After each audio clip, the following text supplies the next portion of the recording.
Hi, my name is Peter Mauthe. I'm with Trademark Capital Management, and I have a few charts to show you today to discuss why the Fed raised interest rates another 0.25%. The chart that we're looking at now on the right-hand side is showing the recent progression of persistent increases in the Fed funds rate that the Federal Reserve Board has gone through over the past year.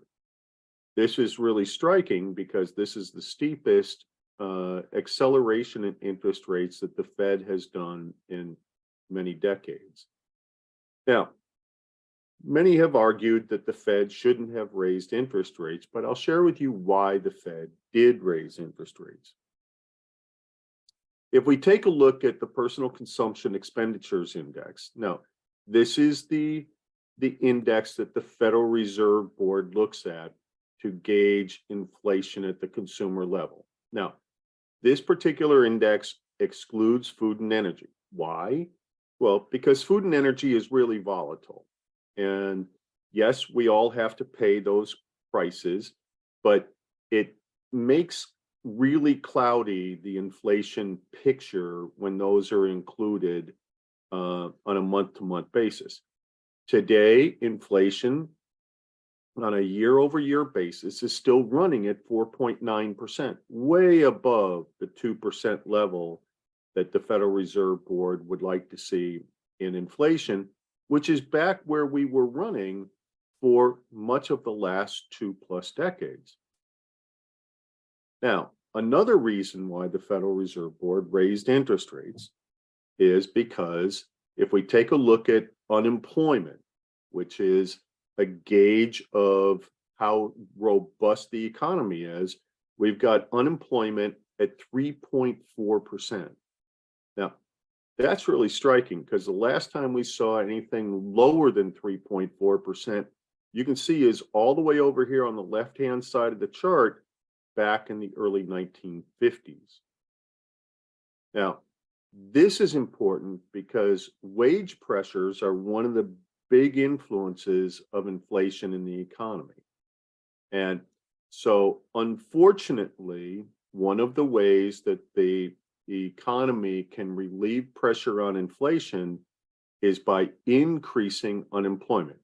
Seems counterproductive, but that's the fact of the big numbers in the economy. Now, what's important about the 5% to 5.25% on the Fed funds level of interest rates is this, is that if we take a look at the long-term rate of interest rates in the United States, and this goes back to the early 1970s, you can see that there's this shaded zone right around 5%. Now, it's not exactly 5%. It runs from about 4.8 to about 5.25-ish%. But you can see that either this zone is kind of a floor to interest rates, or it's a ceiling to interest rates, as indicated here by the red arrows. Well, we're now back into that zone, and I have a question mark over here to indicate that we don't know yet whether this is going to be the zone at which the Federal Reserve Board stops raising interest rates or not. Time will tell. Now, what's important about this is the fact that it takes a lot of economic, political power and structure in the economy to get interest rates over and above this 5% level. And once they go above that level, they tend to stay there for a long period of time. The contrary is also true. When they move below that 5% level, it takes a great confluence of events to get interest rates and inflation back below that level, and interest rates tend to stay there for a long period of time.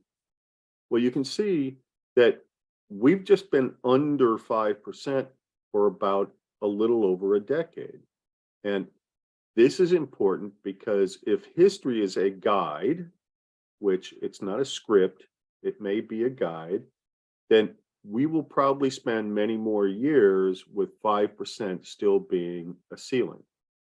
Now, here's where the interesting conundrum comes in, is that the Federal Reserve Board in their meeting minutes, or in their meeting last week, were very clear that they see nothing on the horizon that would spark their interest in lowering interest rates anytime soon.